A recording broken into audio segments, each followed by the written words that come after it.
एक बार फिर से आप सभी का स्वागत है। गाइज, आज की इस वीडियो में हम बात करेंगे लिंकेज के बारे में। बायोलॉजी में आपने सुना होगा लिंकेज, बार बार ये टर्म आता है, linkage linkage linkage.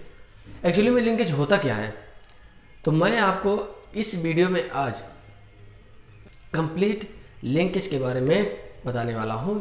Means overall discussion आज के इस वीडियो में सिर्फ और सिर्फ लिंकेज के बारे में होगा। दोस्तों, इसके पहले हमने साइटोलॉजी, सेल बायोलॉजी की इतने सारे वीडियो अपलोड कर दिए हैं। अगर आपने उन वीडियो को नहीं देखा है तो उसे ज़रूर देखिए। लिंकेज को समझने के लिए आपको क्रॉसिंग ओवर समझना बहुत ज़रूरी हो गया। यदि आप क्रॉसिंग ओवर नहीं पढ़े हैं, नहीं समझे हैं, तो आपको ये समझ में नहीं आएगा। तो दोस्तों, क्रॉसिंग ओवर का वीडियो जल्द ही हमने अभी जस्ट ही अपलोड किया है। उसका लिंक आपको इस वीडियो के डिस्क्रिप्शन में मिल जाएगा। और इसके पहले cell division, meiosis, mitosis, cell cycle, overall complete cytology के लगभग मेन जो लेक्चर्स हैं वो हमने अपलोड कर दिए हैं चैनल पे, इसलिए उन्हें देखना मत भूलिएगा। और नए वीडियो जो आते हैं हमारे, उन्हें पाने के लिए आप चैनल को सब्सक्राइब जरूर कीजिए। अगर आप पहली बार देख रहे हैं तो चैनल को जरूर सब्सक्राइब कीजिए, क्योंकि इससे आपको नए वीडियोस के अपडेट सबसे पहले मिलेगी। ओके, तो आइए दोस्तों डिस्कस करते हैं लिंकेज क्या होता है। एक्चुअली में आपको शॉर्ट फॉर्म में, शॉर्ट तरीके से डिफाइन करके मैं आपको बताऊंगा लिंकेज क्या है, और क्रॉसिंग ओवर लिंकेज दोनों में डिफरेंस भी बताऊंगा। ओके, आइए देखते हैं। सबसे पहले इसकी डिफिनेशन अगर आप देखें, उससे पहले लिंकेज के बारे में सबसे पहले जो बताने वाले साइंटिस्ट हैं बेटसन एंड पुनेट नामक दो साइंटिस्ट। बेटसन और पुनेट, ये दो साइंटिस्ट थे जो कि 1906 ईस्वी में सबसे पहले लिंकेज के बारे में बताया। देखिए इसकी डिफिनेशन क्या है। What is linkage? The tendency of two or more. ध्यान से समझिएगा, डिफिनेशन ही मेन है। अगर आप ये समझ गए तो आपको कभी भी कंफ्यूजन नहीं होगा। The tendency of two or more gene, दो से अधिक जीन की tendency of the same chromosome, वो चाहे सेम क्रोमोसोम का हो, and remain to another during. देखिए फिर से समझिए, tendency of two or more gene of the same chromosome and remain to another during the process of inheritance is known as linkage. जिस समय इनहेरिटेंस यानी वंशागत, यानी पीढ़ी दर पीढ़ी, देखिए अनदर ड्यूरिंग, जिस तरह से मतलब कुछ ऐसे जीन जो क्रोमोसोम में अरेंज होंगे या डीएनए में, कह सकते हैं आप, एज सच, जैसे हैं उसी फॉर्म में, अनदर रिमेन मतलब उसी तरह रहते हैं, another during process of inheritance, during offspring formation of offspring, same उसी तरह ट्रांसफर हो जाते हैं।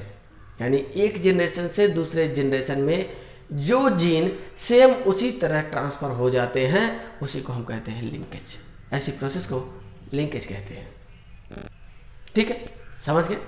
आइए अब इसको देखते हैं। टी.एच. मॉर्गन नामक साइंटिस्ट ने 1910 ईस्वी में 1910 में ड्रोसोफिला में बताया था। 1905 ईस्वी में किसने बताया? बेटसन एंड पुनेट ने। 1910 ईस्वी में ड्रोसोफिला में टी.एच. मॉर्गन ने बताया। हचिनसन 1915 ईस्वी में जिया मेज नामक प्लांट में बताया। यानी एनिमल में ड्रोसोफिला, प्लांट में जिया मेज, इनमें बताया था इन लोगों ने। अब बात करते हैं टाइप्स ऑफ लिंकेज।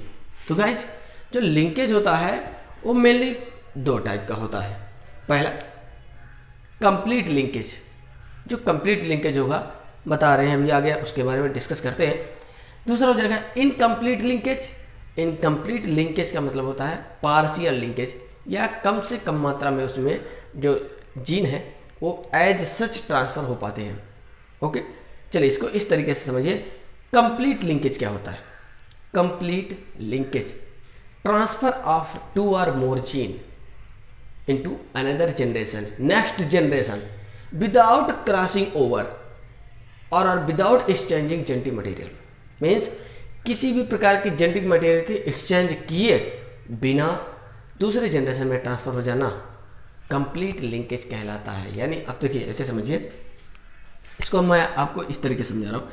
जैसे ये क्रोमोसोम है, ओके, ये दूसरा क्रोमोसोम है। दो होमोलॉगस क्रोमोसोम के बीच में जब एक्सचेंजिंग होता है तो उसे हम क्रॉसिंग ओवर बोलते हैं। यानी बिना क्रॉसिंग ओवर हुए जेनेटिक मटेरियल इस क्रोमोसोम का दूसरी पीढ़ी में और इस क्रोमोसोम का उसकी दूसरी पीढ़ी में, यानी सेम उसी तरह पीढ़ी हो या सेल आप कह सकते हैं, ट्रांसफर हो जाए। सच क्रोमोसोम, जितने क्रोमोसोम होंगे उन सब में जितने भी नंबर ऑफ जीन्स होंगे सभी ट्रांसफर हो जाएंगे अनदर जनरेशन और अनदर सेल्स में। इसको हम बोलते हैं लिंकेज। कौन सा लिंकेज? Complete linkage. ओके, जैसे अब इस फिगर को आप ध्यान से देखिएगा, समझ में आ जाएगा। फिगर के सामने आप देख रहे हैं, एक यहां पर दिया गया है कंप्लीट वाले को, ये कंप्लीट है, इसको देखिए। एक क्रोमोसोम यहाँ पे दर्शाया गया है कैपिटल ए कैपिटल बी के माध्यम से, ये उसके जीन है, इसको ध्यान दीजिएगा, जीन। दूसरा स्मॉल ए और स्मॉल बी के से दर्शाया गया है, जो कि रेड कलर से है। अब इस क्रोमोसोम को डुप्लीकेट करेगा और नेक्स्ट जनरेशन में एज सच ट्रांसफर हो जाएगा बिना किसी प्रॉब्लम के। देखिए ट्रांसफर हो गए, कैपिटल ए कैपिटल बी। वही दूसरा वाला भी स्मॉल ए स्मॉल बी का भी ट्रांसफर हो जाएगा। फिर ये ट्रांसफर होता रहेगा जनरेशन टू जनरेशन, पीढ़ी दर पीढ़ी हमेशा बढ़ता ही चला जाएगा और सेम वही करेक्टर चले। इस कंडीशन में एक ये आता है कि लिंकेज के माध्यम से वेरिएबिलिटी नहीं दिखाई देती है, वेरिएबिलिटी शो नहीं होती, रिड्यूस होती चली जाती है। वेरिएबिलिटी मीन्स क्या है? विभिन्नता। लिंकेज के माध्यम से जीन एज सच ट्रांसफर हो जाते हैं। इस वजह से जो पेरेंट्स और ऑफस्प्रिंग में वेरिएबिलिटी आती है, विभिन्नता आती है, वो नहीं दिखाई देती, यानी आइडेंटिकल दिखाई देते हैं पेरेंट के ओवरऑल ऑफस्प्रिंग। गाइस वही दूसरा वाला देखेंगे आप, यही ये भी पीढ़ी दर पीढ़ी ऐसे सेल टू सेल ट्रांसफर होता चला जाएगा। वहीं इनकम्प्लीट लिंकेज और पार्शियल लिंकेज, इसको आप देखिए। इस कंडीशन में capital A capital B, small a small b, okay. Capital A capital B वाला ए कैपिटल ए के स्थान पे एक में कैपिटल ए तो दूसरे तरफ इसका स्मॉल बी हो जाएगा और दूसरे तरफ दूसरे वाले क्रोमोसोम में जो डुप्लीकेट किया है उसमें स्मॉल ए कैपिटल बी, ऐसे होता चला जाएगा। यही सेम नेक्स्ट पीढ़ी में आएगा तो कैपिटल ये क्रोमोसोम ओवरऑल अलग हो जाएगा और ये अलग हो जाएगा। लेकिन एक जीन में, दोनों क्रोमोसोम में एक सिंगल जीन में क्या हुआ? परिवर्तन हुआ है। इसका जीन इसमें, इसका जीन इसमें हो गया, यानी पार्शियल क्रॉसिंग ओवर हो जाता है। बहुत माइन्यूट मात्रा में क्रॉसिंग ओवर हो जाता है, लेकिन बाकी के जीन क्या है? एज सच ट्रांसफर हो रहे हैं, तो इसको हम बोलेंगे लिंकेज। लेकिन कौन सा लिंकेज?